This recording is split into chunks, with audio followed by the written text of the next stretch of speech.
श्री स्वामी समर्थ मंडळी, स्वामी भक्तांनो, आज आहे माघ महिन्यातील शुक्ल चतुर्थी म्हणजेच माघ महिन्याची विनायक चतुर्थी आलेली आहे आणि हा दिवस माघी गणेश जयंती म्हणून साजरा केला जातो। आपल्या लाडक्या गणेशाचा गणेश जयंती हा दिवस मोठ्या थाटामाटात भक्त बाप्पांची विविध प्रकारे सेवा उपाय उपासना करून मोठ्या आनंदाने पार पडतात। या दिवशी आपल्या मुलांसाठी जर आपण काही उपाय केले तर गणपती बाप्पांच्या कृपेने मुलांच्या जीवनातील सर्व दुःख संकटे दूर होऊन त्यांना यशाची प्राप्ती होईल। गणपती बाप्पा हे आपल्या भक्तांच्या कितीही कठीण मनोकामना असू देत त्या पूर्ण करतातच। गणपती बाप्पा हे बुद्धिदाता आहेत, मंगलदाता आहेत।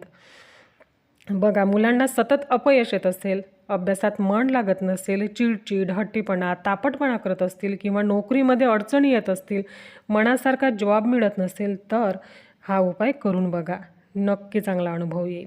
तर काय करायचं, आज संध्याकाळी प्रदोष काळामध्ये हा उपाय करायचा आहे। एक लाल रंगाचे नवीन कापड घ्या, त्यामध्ये नवीन नारळ सोललेला नसावा, त्यासोबतच 21 दूर्वा, जास्वंदाचे फूल, गूळ खोबरे, तीळ गुळाचे लाडू किंवा 21 तीळ गुळाचे मोदक आपल्याला घ्यायचे आहेत आणि एक दिवा घेऊन गणपती मंदिरामध्ये जायचं आहे। दिव्यामध्ये तूप घालावं आणि लांब वातीची 2 वातीची एक वात करून दिव्यामध्ये टाकावी आणि दिव्याची ज्योत उत्तर दिशेला करायची आहे। दिव्याला मात्र तांदूळाचे आसन करायला विसरू नका। नंतर गणपती बाप्पाची पंचोपचारे पूजा करायची आहे। हळद कुंकू अक्षदा चंदन दूर्वा जास्वंदाचे फूल अर्पण करावं, धूप दीप ओवाळावा, नैवेद्य दाखवावा आणि आपण जे नारळ लाल कापडामध्ये आणलेला आहे तो आपल्या उंजळीमध्ये घेऊन बाप्पांना प्रार्थना करायची आहे।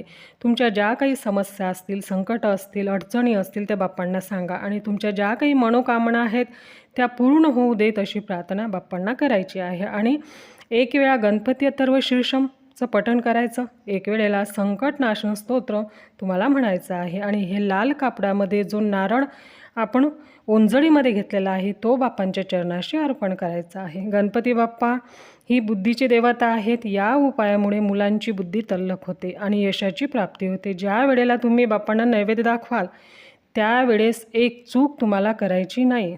नैवेद्यावरती तुळशीपत्र चुकूनही ठेवायचं नाही, तुम्ही दुर्वा ठेवू शकता। बाप्पांच्या पूजनात तुळशीपत्र वर्ज्य आहे। गणपती बाप्पांच्या नैवेद्यावर तुळस चालत नाही।